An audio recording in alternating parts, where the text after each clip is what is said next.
Awesome, Philip. It's so good to actually be talking to you in person. We had a good chat last week, and it's nice to talk to a fellow podcaster, and mainly you, because you've done like, I don't know, how many episodes is it? Like 300 plus easily? Yeah, well, it's something like 328 or something like that. Not that I'm counting or anything. Over the last 5 years, it's been crazy. I set out on this journey not having a clue what I was doing, and I really don't have a clue what I'm still doing. I've just done it a few more times, but it's been great to me. It's been a great adventure.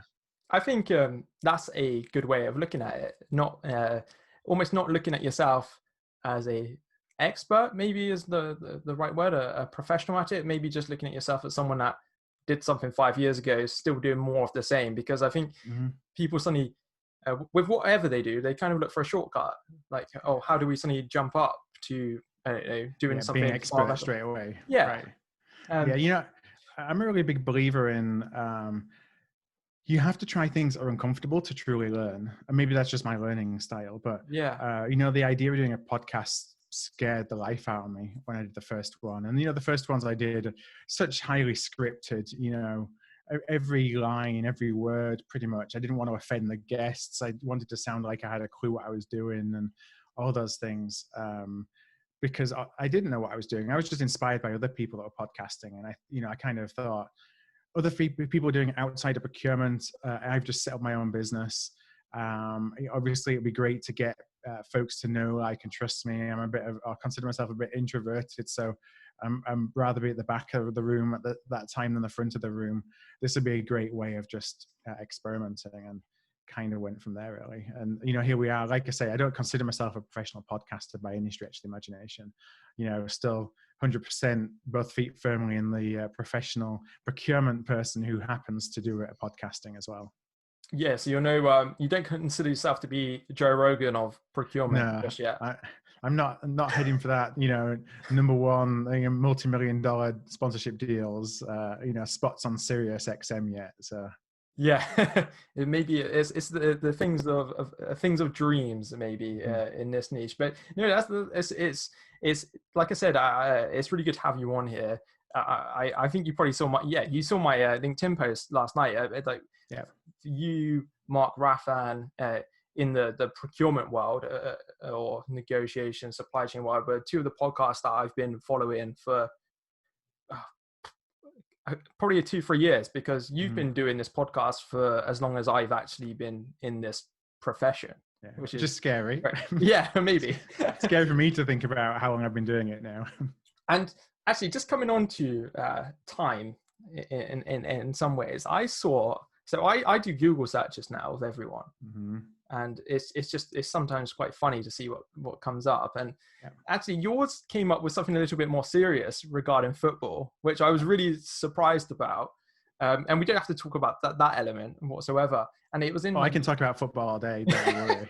It was you were at the Bradford game in, I'm going to butcher 85. the date, 85, where there was the horrendous fire. And there was an article in the Angus or something, some northern Bradford Telegraph and Argus, and the Times. There's something in the Times at the same time as well. Yeah, and I saw that you flew back to, I think it was for the whole game, was it? So this was, I've been a long time Bradford fan, and had like you said in there, I was at the fire, which was, for folks who don't know, there was a stadium disaster in Bradford in 1985, where there was a fire that went through the main stand, which we were in that stand.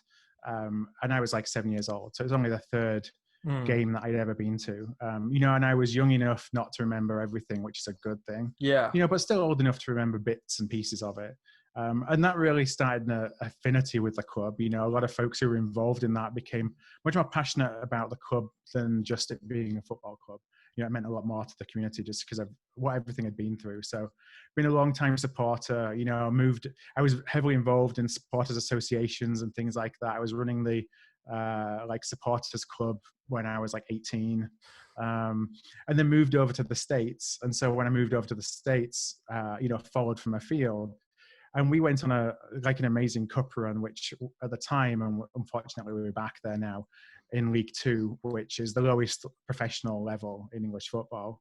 And we made it to the cup final of a major cup competition, which like nobody had done before. And so there was a lot of press interested in different and interesting stories. And I guess picked up on the fact that I was flying from Los Angeles to Bradford, multiple occasions to come and watch some of the games.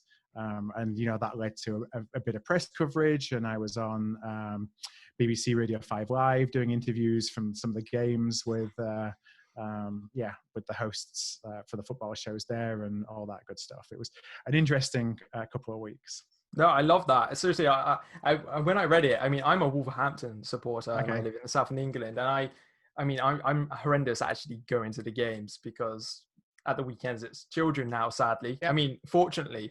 I know what you mean.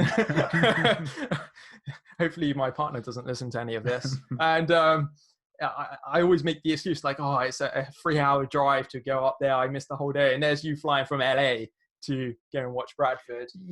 Some of these things that are like once in a lifetime. Yeah.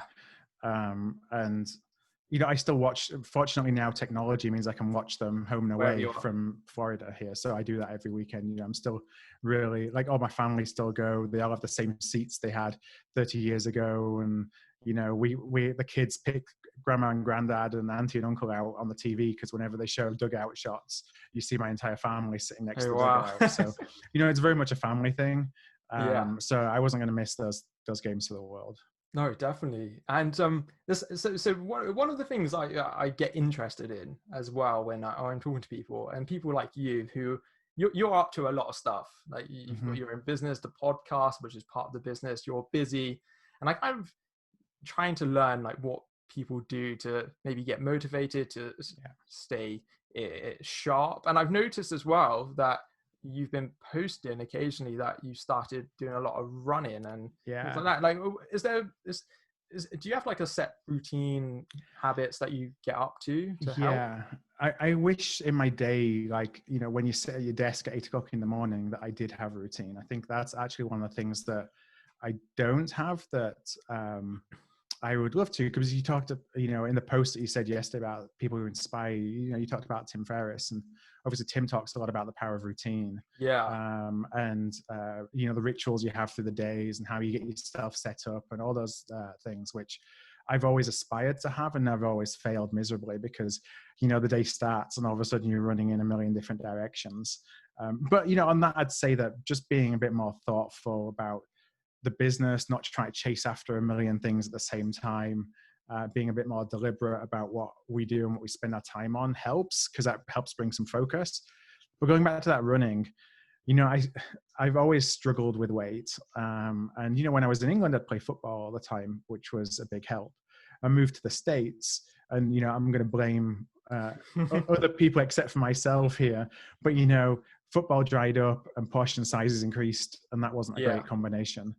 And so when I set up my business in 2015, for me, that was a huge risk and I wasn't sure if I could do it. And so to almost prove to myself that I could succeed in doing hard things in setting up a business, I thought I'm going to try and do something I've failed with for my life, which is, basically trying to get healthy. So I went on this, I got into running. This was 5 years ago, and went through the process of losing a fair bit of weight, and I enjoyed the running, set up the business. Everything went by the wayside because now you got the stresses of running the business, and the time sinks and all that stuff. And I got to probably February of this year and all the weight had gone back on again, and I just knew that I had to do something about it. So I have been running every single day now since February. I'm on like day 130 or something. Wow. Where it's been at least 5 miles every day, and now I'm up to like about 7 every day. Wow. But what that does, as well as the health benefits, is it really helps me get in a good frame of mind for the day ahead. It's almost, if not more powerful to do that, because it's my thinking space. We got kids as well, and everyone's working at home. It's hard to kind of get that time to yourself. So it's thinking time, it's exercise time, and it just makes me feel good. When I get home, and I get home at 7 a.m. and I've already done that, it puts you in a good frame of mind. So that's the number one thing I'm doing, hopefully for my own mental health and physical health as well. Yeah, I can get on board with that. I've on and off run for the last 10 years, and I've always found it to be a wonderful place to think on things. It's almost like a meditative state you can get into, and you can equally get in sort of a trance where you kind of maybe aren't so productive. But I think 90% of the time, I've had all my ideas around how to set up businesses, career decisions, education decisions. Everything has come whilst I'm running, and it's paying off. That's where I come up with silly ideas like to set up a podcast and tell me about it. Even more time. That was for me. You know, when I was doing it the first time round, I'd spend all my time listening to pods, and it's like, why isn't there one in procurement? Yeah. Maybe I can start one. And the amount of emails I've sent myself that don't even make sense when I'm trying to run and email myself with these ideas at the same time. Yeah. Or, have a recording app on my phone, try and record something, and when you listen back, all you hear is deep breathing. Yeah. I know that. Yeah. that's definitely inspiration time for me as well. No, I love that. And like, whilst we're talking about your podcast, when I think about it, you've had so many different conversations with so many procurement professionals, practitioners, thought leaders, and probably people that are right at the top of the hierarchy within businesses. And also I know that you haven't just spoken to, say, CPOs, directors, you've spoken to procurement managers, buyers, and people like that. So you've covered everything. I mean, like, in my mind, do you pick up on anything that maybe like the right word is like the best performers, the all-stars, the people that are successful regardless of what they're doing in the field of procurement? Do you pick up any traits that they have, whether it's any core skills, soft skills, as people say, but I don't know how soft skills is one of those. I hate that term, but good. It's so important. No, it's funny, I hesitate to think about the way to put it, but those who have been most successful, the ones who don't think like traditional procurement people, or they have that traditional procurement skill set, like the technical skill set, but that's not their purpose, if you will, is to go and run RFPs or, have a set way of doing things, or show up and say, I'm the best procurement technical expert in the world. Let me show you how you can properly buy this. The ones who are the most successful, they're curious, they're empathetic, they really want to understand what the needs of the stakeholders are, and stakeholders, both supplier side and internal, they're thinking kind of 360. They're change agents. They want to drive change, but they understand that doesn't mean just coming and saying, this is a decision that you're going to do things differently. It's how do you bring the entire organization on that journey. They're concerned about outcomes, and outcomes that I think one of the difficult things for procurement, but the people who do it the best are those that recognize that we may have internal goals within procurement, but they don't actually let their actions drive those internal goals. So what they're doing is that they're focusing on the goals of the stakeholders they're working with, the outcomes the stakeholders are trying to get, and the knowledge that by doing that is ultimately going to impact their internal goals, rather than just going out there and trying to save money. Something I often see is those that when it comes to goals and when it comes to savings targets, it's like the mindset of, I use the word fired, but that's probably extreme, but let's just use it for hyperbole's sake. I could get fired for hitting my savings target if nobody likes the way I went about doing it. Yeah. I'm probably not going to get fired if I miss my savings target, if every one of my stakeholders tells me what an impact I had on their business. And it's taking that approach. So, that's really what I see. And that's, you put all those together and it's like, well, that's a superhero. Do all those things exist in one person? And no, they don't. But it's more, they have the mindset of being more than procurement. They have the mindset of being, a business professional rather than procurement one. Yeah, I agree with that. And when I started out in procurement, that was my mindset was the wrong mindset. I was going around and I was learning every technical element. I was learning how to conduct the best commercial evaluations, where I would ensure that the very best supplier got it, and maybe not on price, maybe on quality. I was loving it because it was very technical. I was a bit introverted, so I could just sit there and just do it. And then I realized no one cares. effectively within the business. They don't care about the technical elements. They care about the end result, which is what you've just talked on. And when I sent the notes over to you, one of the questions that I had on there was, so often procurement professionals, I see it a lot on LinkedIn, and it makes me laugh every time I see it. And they want a seat at the table. They want to be the ones influencing the decisions.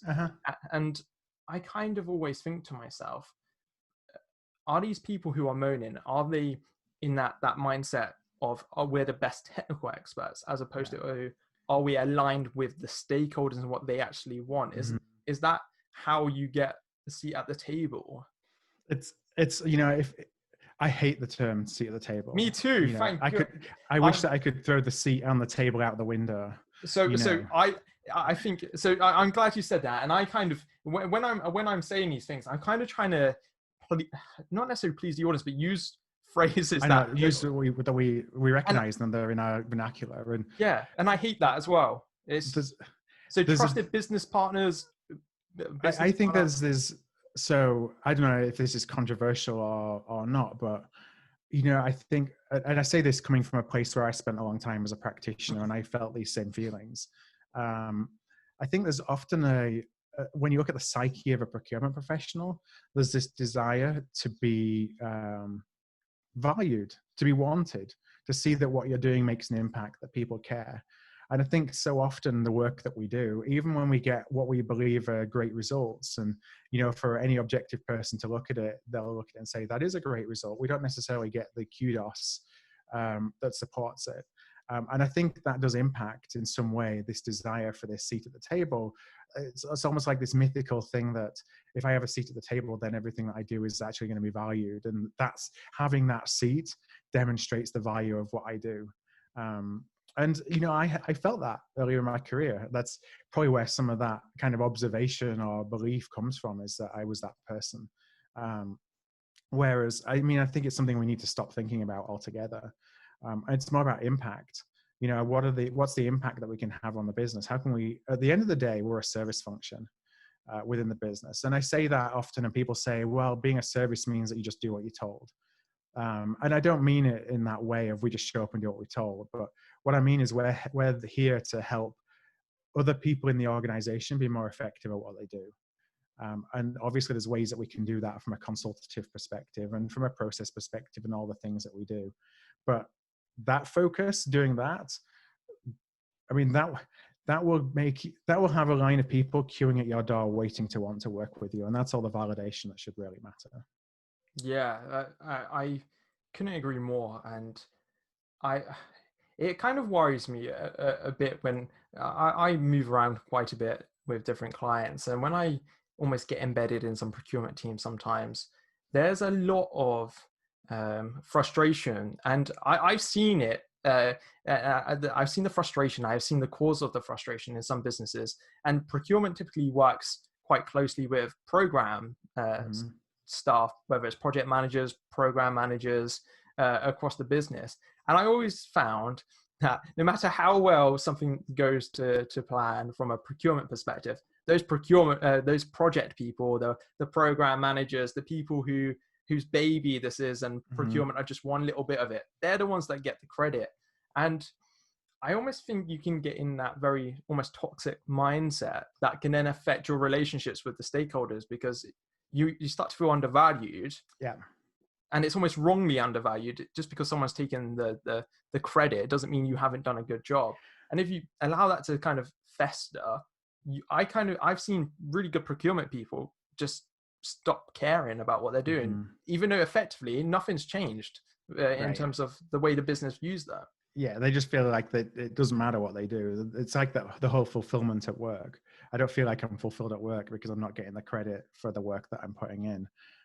And I do think that we have not really sales, we have a marketing problem. We have a positioning problem in procurement that we've talked about for the 20 years that I've been in the profession. I'm sure we'll talk about, until the cows come home. But I think that there's things that we can learn about how we position the value that we're bringing and how we can talk about the results that we have. And, but when the results that you're reporting don't necessarily tie with the needs of the business, you're kind of shouting into an echo chamber. So I think it's less about how we talk about the value that we're bringing and ensuring that the value that we're bringing is aligned with what the business needs. Do you think that the best marketing solution for actually showing the value is just by doing the job, being the value point in that? Yeah, I agree. Your procurement functions, they're there as a service function. And I mean, I'm quite brutal in terms of my view when you said like you're procurement are there as a service, and it's not there necessarily to do what someone tells you to do, because they need to trust in your professional judgment. And that's where all the, what I call like the technical, the nerdy procurement stuff comes into play, where you talk around that in a very plain English, sort of simplified it's like understandable. You taking don't the jargon out of it. Yeah, you don't start talking about CrowdJick or even evaluations that can scare your stakeholders off. I kind of look at this, and I kind of think that if procurement people actually just get on with it and align with the business rather than fighting the business to say, we're here to make these savings, this is our goals. And like, and this is what I think you're saying as well. You align with the business completely and you work with them. They will then see the value that you provide, and you don't need to worry about the seat in the table. And by the way, I'm doing air quotes for anyone that's, I kind of forget. It's like sometimes I get a bit sarcastic and no one can see this apart from people watching, hopefully on YouTube. But the seat on the table element, the whole marketing of the profession as being a value generating function, I think goes away. Yeah, one of my mentors who has been a CPO, multiple times over at some, very large organizations, would always talk about the fact that, just show up and do the work. And people you'll get the respect that you crave if you're doing the work and you're doing a great job and people appreciate the job that you're doing.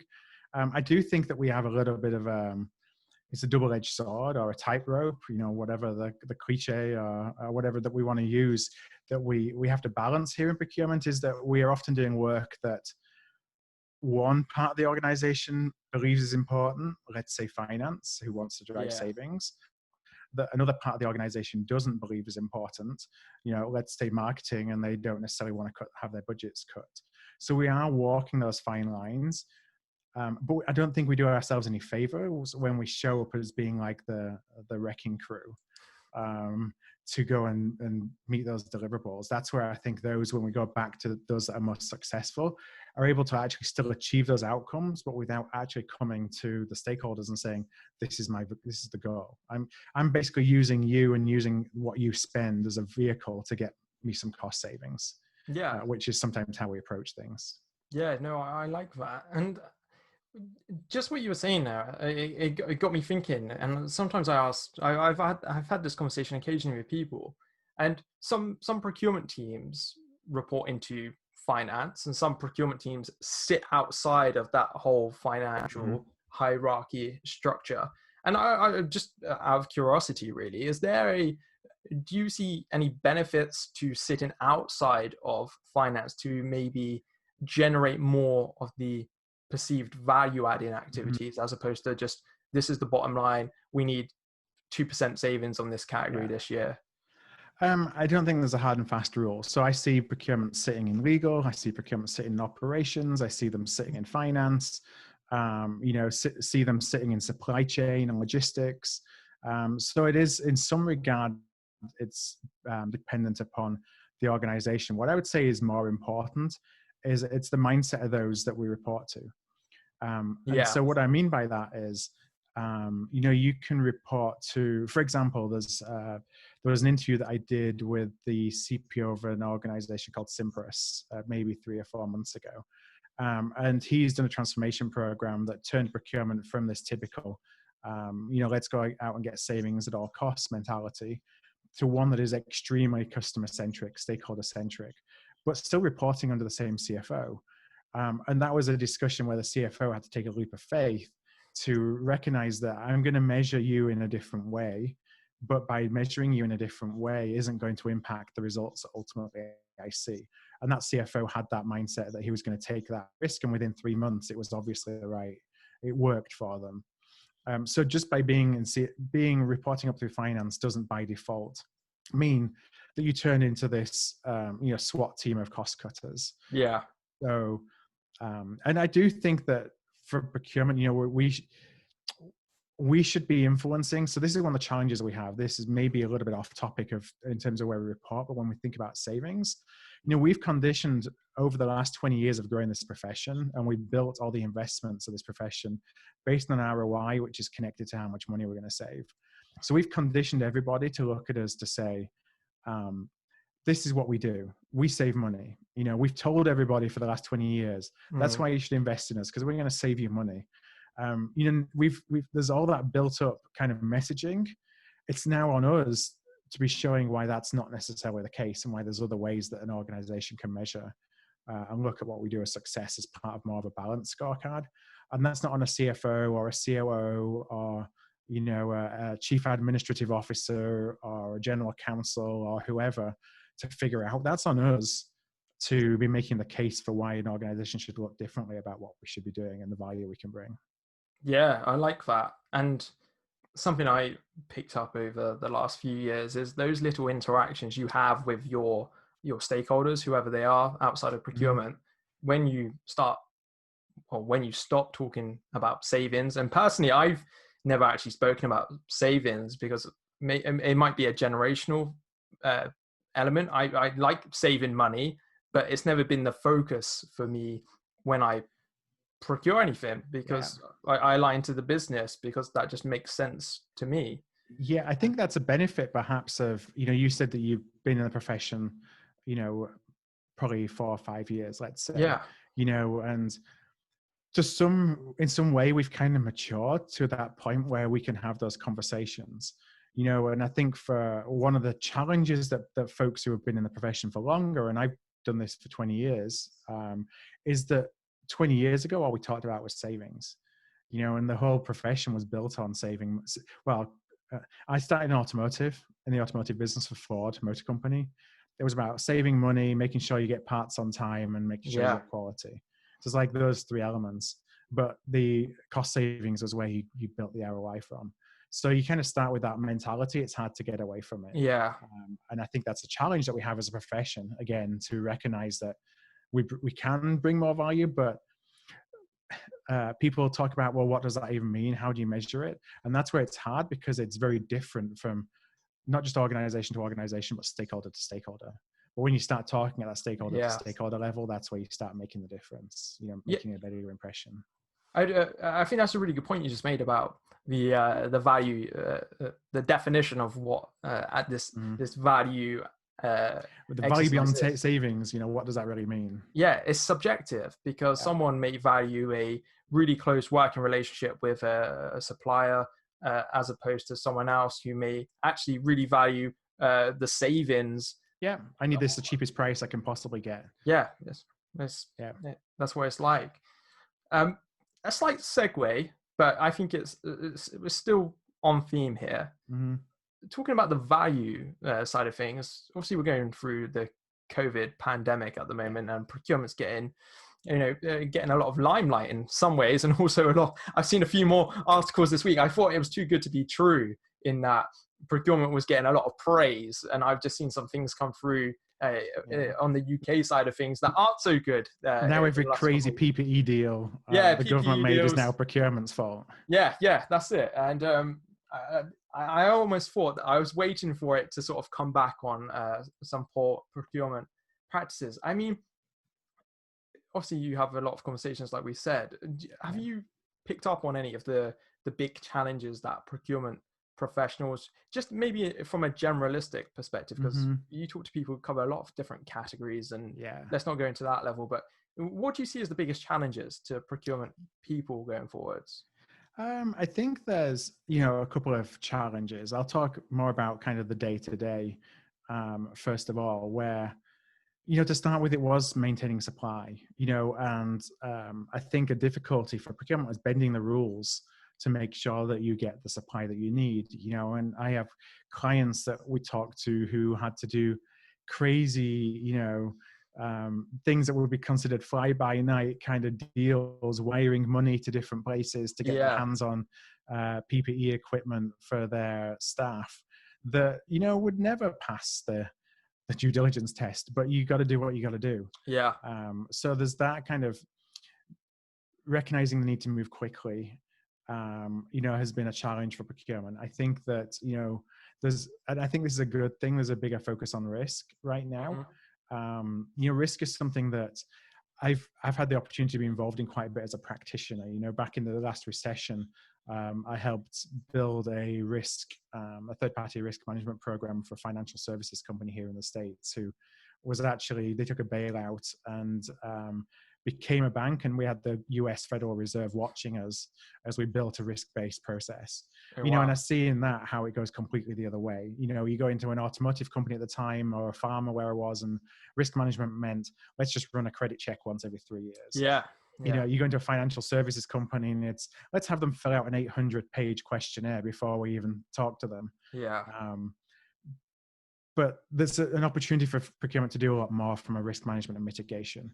So I see us being more involved in that. But the other thing is, and I hate this word in some regards, only because it's like a buzzy word at the moment, and it's kind of the agility and flexibility. Yeah. But it's truly so important. You know, how can we set up deals that allow us, you know, to scenario plan before we do, so you have optionality when things change? Because who knows if the UK is going to shut down in a month's time, or if China is going to shut down again in a month, or the US and Florida, where I am, where things are spiking again.